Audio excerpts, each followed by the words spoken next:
Hey, I just got back from watching Doctor Sleep. Very fitting because I'm super sleepy right now, so we're just gonna power through. Yeah, let's just dive in. Doctor Sleep is the sequel to the 1980 film The Shining, starring Jack Nicholson, whose 5-year-old son Danny is basically gifted with powers, some of which include seeing ghosts, among other things.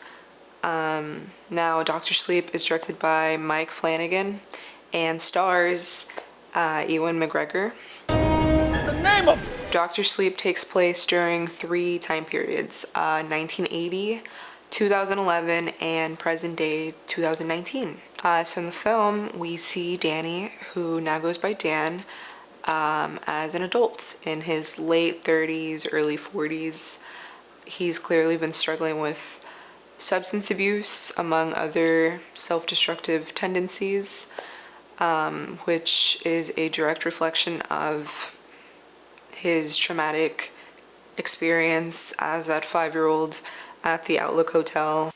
Alternatively, we are introduced to Rose, played by Rebecca Ferguson. She is essentially a powerful cult leader for others with the Shine. They refer to themselves as the Knot, and they have been around for centuries, murdering other people with this same gift so that they can become immortal.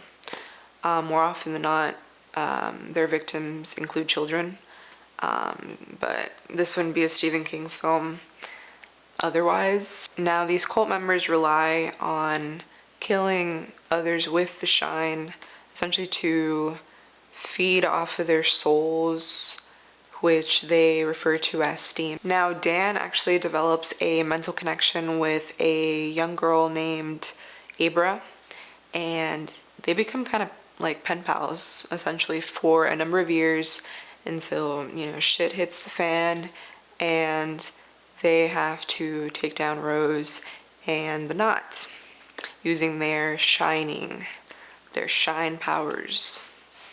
So with all of that being said, the film's okay.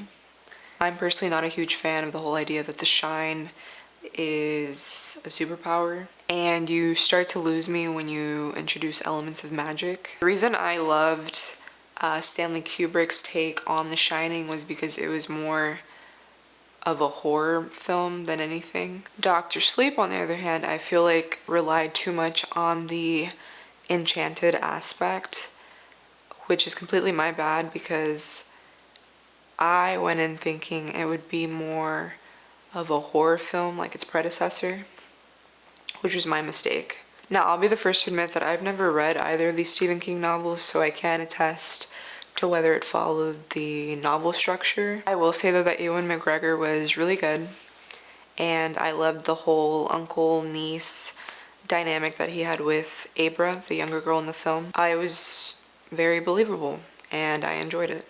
Now, I will say some of the parts in the film creeped me out, and a lot of parts surprised me, so that's good too. Ultimately though, I feel like the film just felt so long.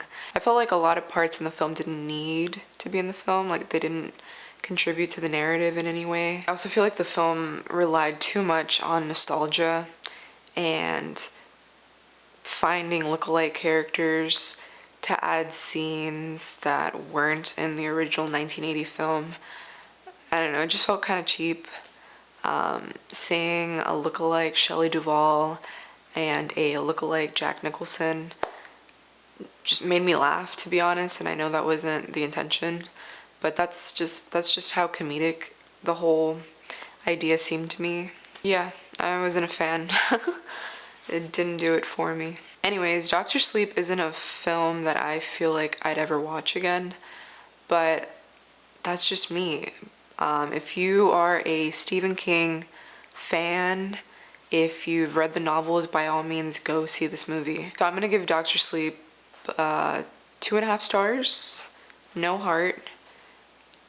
Sounds kind of harsh, but yeah, it just wasn't my cup of tea. So yeah, if you like the sound of my voice, like and subscribe.